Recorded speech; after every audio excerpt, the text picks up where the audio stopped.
Non-Americans of Reddit, what is the weirdest thing you have seen an American tourist do that would be considered very disrespectful, inappropriate in your country? Not by their round. In a pub in Ireland, when the pub round system had been explained to them, and they had happily taken drinks from everyone, and when it was their round, and everyone had empty glasses, and it was mentioned that think it's your round, and they responded I think I'm good now thanks. Mortified for bringing them with me, and yes I bought the round for everyone else on their behalf. Skinflints, that's entirely on purpose, cheap freaking buttholes. When I was in France, a couple of American tourists tried to sneak out of the Paris catacombs with a bone they had stolen. When I went back around 2010, as you climbed your way back up there was a security guard at the top exit who'd pat you down and search your bag for any bones. There was even a tray there like when you empty your things at the airport. Anyone who's be dumb enough to try to take one of those bones deserves to get haunted as crap. I'm an American but I was visiting England and touring the Tower of London. There was a cannon behind a rope with a do not touch or climb sign. This American woman lifted the rope and told her kid, maybe 7 years old, to go sit on the cannon so she could take a picture. The kid protested and said the sign said number. The woman said she didn't care and ordered her kid to do it or she'd ground them. Confused European intensifies. I worked at a famous tourist location in the UK. We would see thousands of people from around the globe coming and going on a daily basis. After a couple months there I grew very accustomed to how different cultures approached the world and new environments. Americans were always a wild card. As a general rule, Americans weren't afraid to start a conversation with you. Whether it was an Apache helicopter pilot or a recently divorced woman who thought you asking if they were exploring by themselves was an invitation to have wild sex later on in the evening. They always had a story to share and were always happy to indulge you. This is how we started a conversation we wished we never did, with a simple comment about the awful weather. It was a wet and blustery day. Truly one would hope not to come across on your holiday, but humorously expected in the UK. An American man walks in and loudly proclaimed, "Gee, that's some weather you guys have here, eh? Yes. Well don't worry, we've got the heaters on. We also sell whiskey in the shop if you want something a bit more potent." My colleague laughed. "Oh no, I don't want to go down that road again. I wouldn't be able to control myself," the man said with a grin that indicated he was joking. "Ha, okay then. I'm barely holding off the urge myself, so I know what you mean," again jested my colleague. "Yeah, no, it would be a bad idea." A sudden look of seriousness crossing the man's face. "My wife left me and I'm still trying to win her back, all because of my drinking. Ha, ha, well I'm sure you will. No, it's more complicated than that. It wasn't just the drink but I got into harder drugs as well. I'm still trying to clean myself up." The still dripping umbrella he was holding lent to the awkwardness. It had been 30 seconds and we were now on the verge of counseling a man we had just met. "Well, I imagine you're doing the right thing. Is your wife with you?" A stupid question that only prolonged our suffering. "No, she's back in the States. I just went on a trip by myself to clear my head, you know, try and get my priorities straight." Understandable. "Well, you enjoy the sight, sir. It's plenty warm inside." "Will do. Thank you." A large grin appearing on his face as if he had shared nothing but pleasantries. He proceeded to peruse the shop, pausing at the glass cases holding the whiskey for an uncomfortable amount of time. "Say, these sure do look like great malts though. I would love to try them." Unsure as to if it was an offhand comment or a genuine interest, we laughed but quickly turned to latch onto the next customer who walked in, eagerly giving them a 5-star experience. The man walked on through the shop and thankfully into the main hall. "American here. That happens here, too. It's because our culture is isolating and people are lonely. They open up to strangers and people give that kind of armchair therapy like you did. Although weird for you, you guys probably made him feel less alone in the world and like his trip was worth it." An American exchange student who complained to me in anger that bookstores in Germany have so many books in German. I mean, it's not unusual here for every bookstore to even have a small section of books in other languages including English, so it's not like she never got to buy a book here. She could read. I overheard the guy standing in front of me in the queue at MCD's having a meltdown. "What do you mean you don't accept American dollars? This is a McDonald's. This was in Poland, Europe. You could direct him to a nearby McDonald's that accepts US dollars, about 5,000 miles, south-west. I was working a bar in Scotland. There was a woman one night with her daughter and she refused to pay with anything other than American cash. It was a super uncomfortable situation, me trying to explain how stupid it all was. Her daughter, who I think was living in Scotland, was trying to calm her down and trying to pay, but the mother kept pulling her hand away from the card machine saying, "You people love our money. Our money is more important than yours." She kicked on for a solid 5 to 10 minutes. Her daughter ended up paying and leaving. Then she had a go at me for embarrassing her daughter and she even left a review on TripAdvisor explaining the situation. She explained it perfectly, literally wrote herself as the bad guy in the review. Freaking mind-boggling how delusional this bird was. Probably only weird, but when on a flight back to the UK from the US, the American lady sat next to me. Started asking questions about England about 40 minutes before landing, and not just like any local recommendations but really basic stuff like what currency do we use. It seemed like she had got on the plane knowing absolutely nothing about the UK, which blew my mind. Not just from a "haven't you planned your trip" prov, but having the confidence to do that. She seemed to think it was a small place and everything she wanted to see would be in front of her hotel. She was very polite and lovely about it in a naive way though.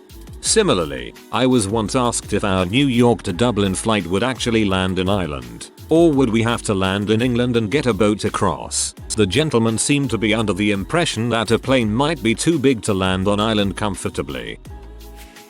Last time I was in Moscow, had an hour to kill before the train to the airport, so we went for a coffee at Starbucks. A Russian tour guide comes in with a group of 50-60-year-old fat couples, who proceeded to order coffee and tried to pay with dollar bills. When informed that this was not legal tender, the conversation went something like, "I know this frappuccino costs exactly $3 and Starbucks. Sorry, only rubles or credit card works fine. Yeah, I'm gonna take dollars. This is an American company and I'm an American citizen with American money. Sorry, is not money in Russia, but credit card is fine. I'm an American citizen and I'm paying you these $3 for a coffee that costs $3. Sorry, price is 150 ruble." After which she shouted for a manager, shouted at the tour guide and shouted at her husband for not helping. I was at a lavender farm in the south of France a few years ago. 2 coach loads of American tourists pull up. They all got out on the standard "you won't get long enough to really see this place" type tour. One lady very proudly states she is an expert on lavender and that this place was cute but it's all fake. The lavender isn't the right color. There were bees and other insects all over it. The whole farm smelled amazing and there was a harvest taking place. It was very real. Mayo. Love this one. The gall to call Southern French lavender fake. In Canada, some stores will accept American cash as payment, but by law have to still give Canadian change. I worked in a city that got a lot of American tourists, and it was crazy how often someone would get really frustrated with us for not giving them American change. I had someone even accuse me of lying about it being the law. To what end, lady? Every place I've worked at, our revenge has been to accept US cash at par. Repeat themselves over and over, more slowly and more loudly each time. No B. It's not we're thick or hard of hearing. We speak a different language. Here. Given the miracles of technology now, why do people not just keep a translator on their phone and type what they want to say and show it to them? Made life a lot easier when I went to Spain and didn't know how to ask for what I wanted. Calling black people African American despite men having never visited the USA. It's stupid. Black is not a racist term. I have a friend who is from an island and gets so mad when people call him African American. I know that those people are just trying to be politically correct and it's not their fault that somehow it's been drilled into their brain that black is racist. A lot of white Americans do that. Probably most. Not offensive or inappropriate, but I really want to talk about it. Once in the airport, coming back to Australia in where I'm from in the middle of summer, I saw dad and his 2 children, all 3 of them wearing full winter coats. The dad said to the both of them, "Try to stay warm. It's going to be cold outside." German here. Never go to visit any concentration camp museum without understanding that in less than 10 minutes your blood will start to boil because of how disrespectful tourists can be. It's unbelievable. Moaning about not being able to use dollars in an English petrol station, then whinging that it shouldn't be raining cause it's summer. Silly man. I used to work in a high-end restaurant. 5 or 6 course meals are the standard, so people take their time to eat, chat and enjoy the evening for at least 2 to 3 hours. It is normal to have half an hour in between meals. If we would serve faster, the guest would complain about the food being served too fast. Anyway, this table of mostly local people plus one American woman being very loud with a thick, I guess, New York accent was complaining after 3 minutes after every course where her food was. First I explained the above. The rest of the table was also getting a bit awkward about her behavior. She kept complaining though, telling how incredible disappointed she was. I kept explaining that the food we serve is freshly made, it takes time to prepare, and that the whole idea is to enjoy the evening in with the people you are. She just would get concept and react with so much disbelief. Lady, you are abroad. If you want to stuff your face with food in under 5 minutes, go to a fast food chain, or even better, stay at home. I could see that happening. In the US, even at expensive restaurants, the typical experience is the staff trying to get you fed and out the door as fast as possible. The best one I've heard was the American tourist complaining that they built Edinburgh Castle so far from the train station. When walking round the Colosseum in Rome, my wife remarked she didn't believe it was really that old, as it seemed suspicious that it was built so close to the center of the modern city. I had fun unpacking that one. Talk to me in slow, shouting English as if I don't understand. He was in Western Canada, where everybody speaks English, and I'd already even said something in English to him. Don't let him be disappointed. Act like you don't understand and say I can't speak English, in clear English. There was a story about some Americans coming to my country to go skiing. This is Denmark. We have a shitload of hills, but not a single mountain. Add to that they came in the summer. No place in Denmark has year-round snow. Reading this post like maybe they wanted cross-country skiing. Oh.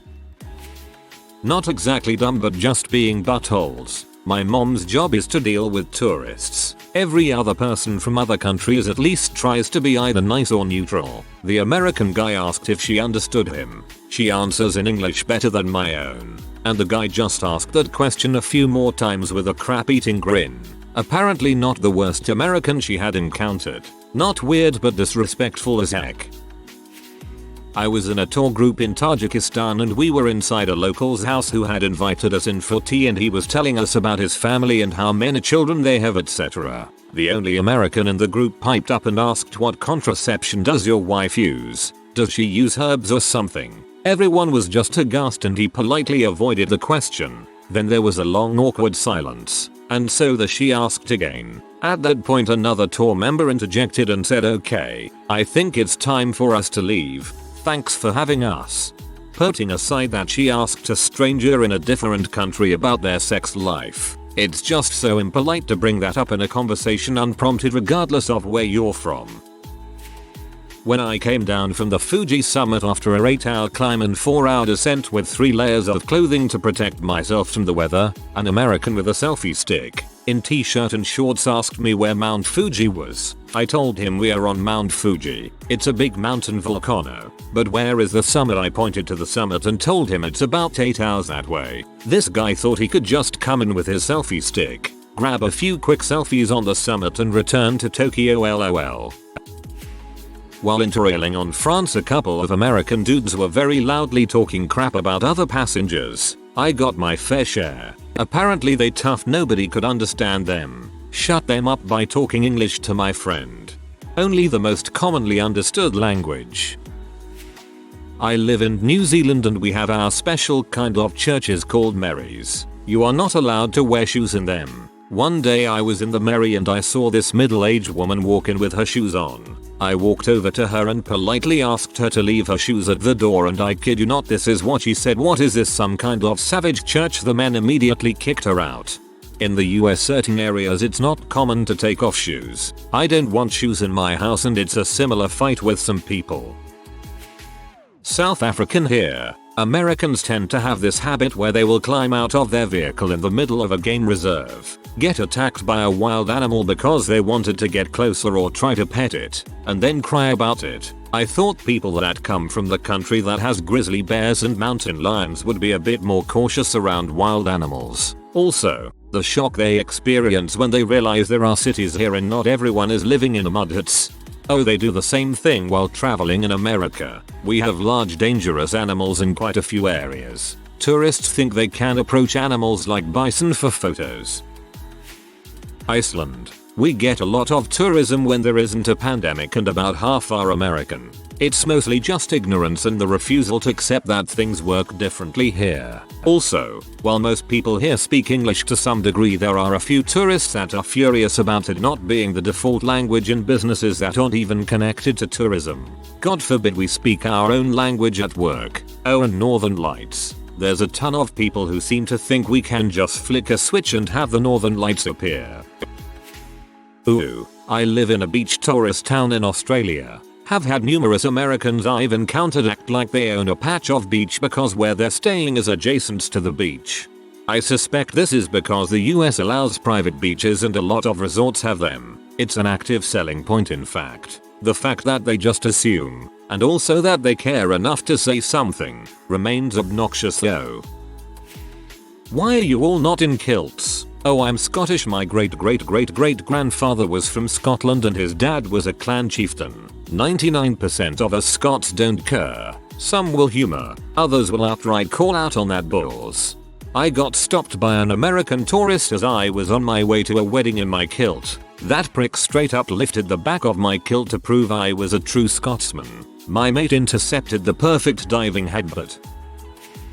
Not inappropriate but butthole-ish and weird. Guy records me and friends shooing the herds of cows who were crapping in the middle of road, occasionally happen, in a car while yelling YOOOOO and recording. Dude starts commenting and slapping the cows passing by. Spook one and some of them starts to speed up a little bit. Made me and my friends in slight danger of getting rammed by a cow. Dude passed by us and then record our face while saying something that made my friend mad, and then proceed to squash the crap while he was passing by. Met him at the restaurant too. He ate the bananas leaves that served for the purpose of plating the nasi lemak, until he was halfway done and the uncle next table told him that's not for eating. He laughed and spit it all on the plate instead of the tissue. He also walked in the middle of the town without a shirt and literally threw stuff at the monkeys on the electric line, which made them scrambled inside the forest and some went to the primary school, which is in front of the forest. He was the main topic of that week's gossips.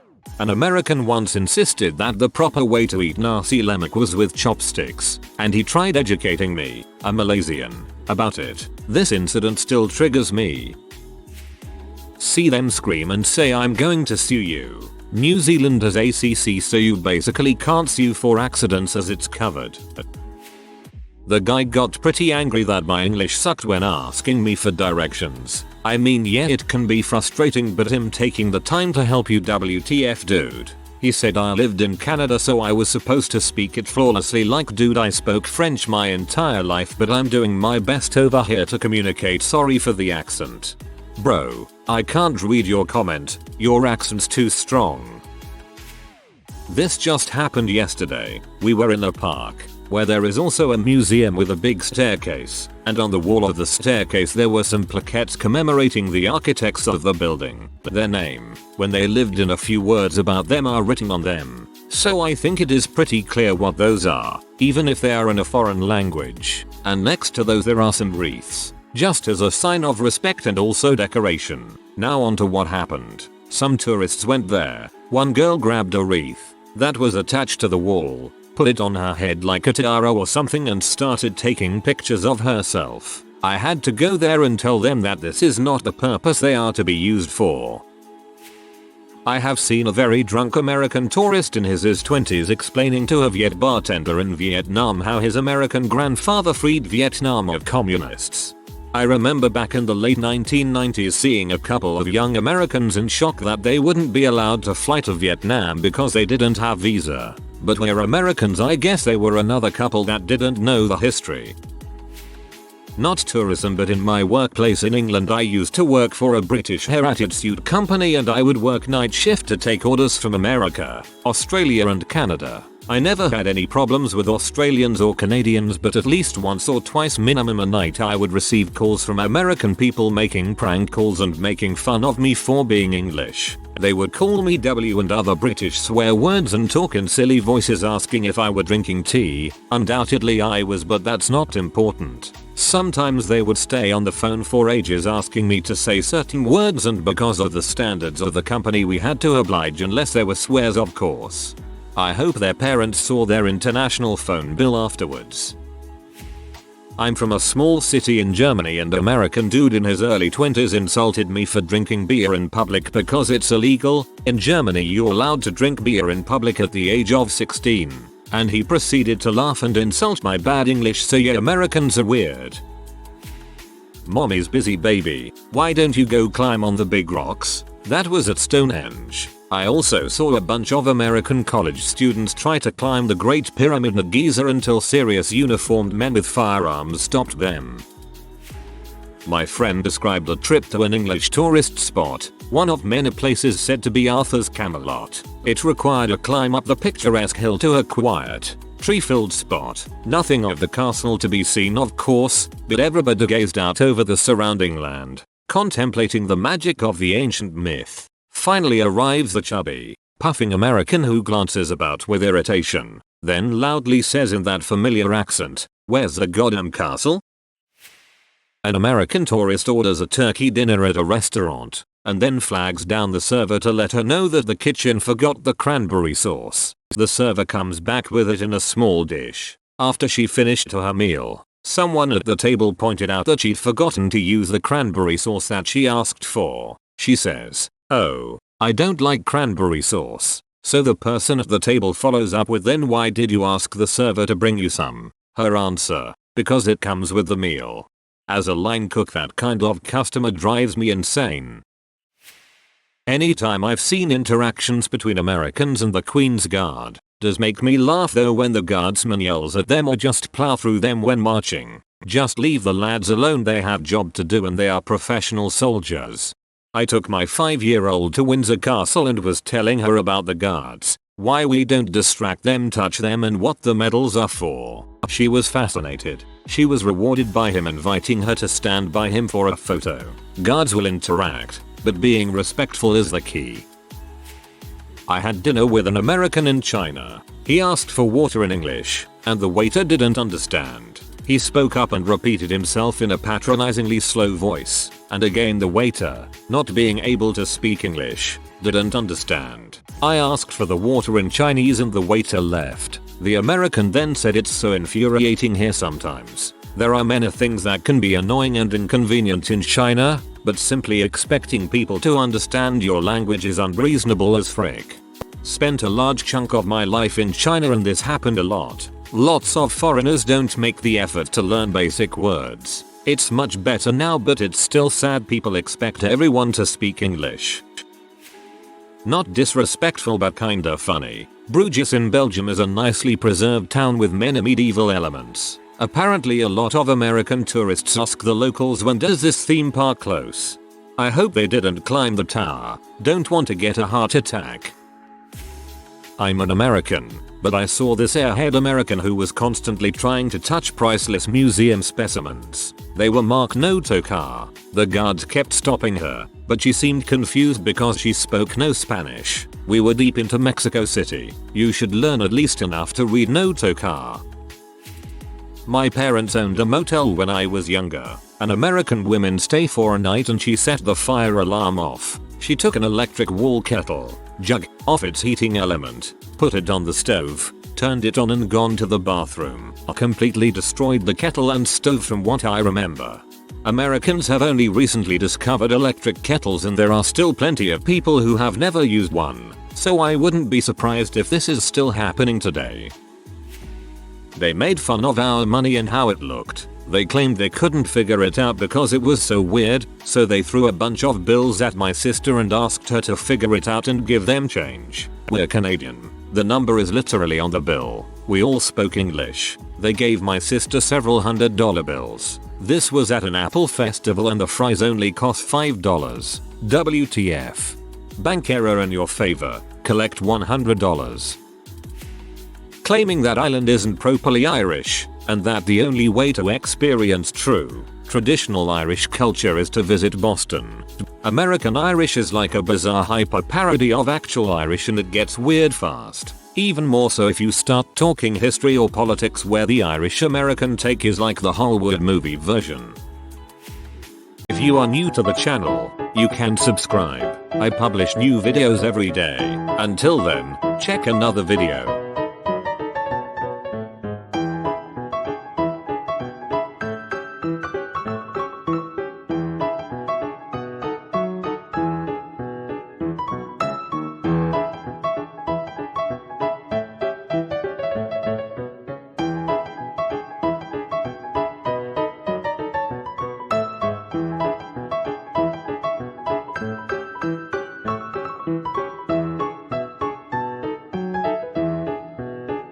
Bye for now.